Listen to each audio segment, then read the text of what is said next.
অনেকদিন পরে আমি আমার রান্নার ভিডিও নিয়ে আবার চলে আসলাম। বলতে গেলে প্রায় ১৫-২০ দিন ধরে আমি আমার রান্নার ভিডিওগুলো আপনাদের সাথে শেয়ার করছি না।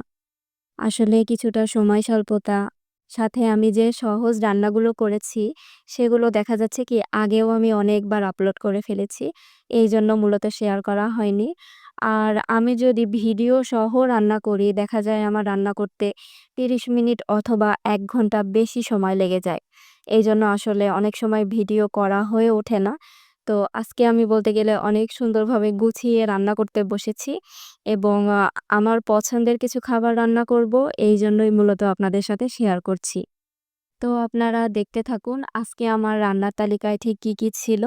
আমি ১ম এই হচ্ছে আলু এবং পেঁপে দিয়ে মসুরের ডাল রান্না করছি। এইটা আমার কাছে খুবই মজা লাগে। সাধারণত আমার আ এমনিতেই শুধু পাতলা ডাল বা যেকোনো ডাল খাওয়া হয় না। বেশিরভাগ সময় লাউ দিয়ে অথবা পেঁপে দিয়ে এইভাবে আমার আরকি ডালটা বেশি খাওয়া হয়। তো আমি এটা রান্না করি ১ম এ খুবই অল্প মসলা। কেউ চাইলে মসলা দিলেও দিতে পারে, না দিলেও না দিতে পারে। এটা সম্পূর্ণ তার ইচ্ছা। তো খুবই অল্প মসলা দিয়ে আমি ১ম এ সিদ্ধ করে নেই। তারপরে সাধারণত যেভাবে ডাল তেলে দেয়, ঠিক সেইভাবেই তেলে দিয়ে নেই। অল্প মসলা বলতে এখানে কেউ চাইলে একটু পেঁয়াজ বাটা অথবা আদা বাটা, কেউ একটু জিরার গুঁড়াও ব্যবহার করলেও করতে পারে। তবে মসলা এই রান্নাটায় যত কম দেওয়া হয়, আমার কাছে মনে হয় স্বাদটা আরও তত গুণ বেড়ে যায়।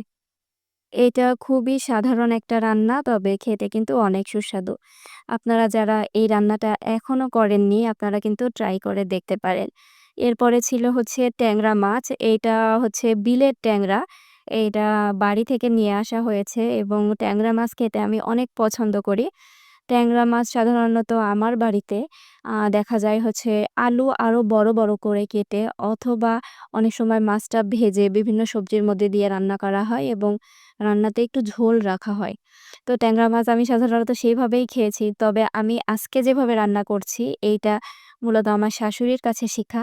উনি ট্যাংরা মাছ এভাবে চচ্চড়ি করে। তো এটা খেতে এতটা মজা হয়। কিছুদিন আগেও আমি এভাবে রান্না করেছিলাম। তো সেই স্বাদটা বলতে গেলে আমার মুখে লেগে আছে। এজন্য আমি আবার এভাবে রান্না করছি। এখানে আমি আলু একদম কুচি, কুচি করে কেটে নিয়েছি। সাথে পেঁয়াজ, রসুন, কাঁচামরিচ, একটু আদা বাটা এবং একটু জিরা বাটা আম দিয়ে ১ম এ ভালোভাবে আলুটা আমি হাত দিয়ে একটু মাখিয়ে নেব। এতে করে মসলাটা একদম আলুর সাথে মিশে যাবে। তো তেলের পরিমাণটা একটু বেশিই দেই আমি। কারণ বেশি দিলে দেখা যায় কি রান্না অনেক বেশি সুস্বাদু হয়। যদিও তেলের পরিমাণ খুব একটা বেশি খাওয়া উচিত না। তো এভাবে আমি হাত দিয়ে ১ম এ মাখিয়ে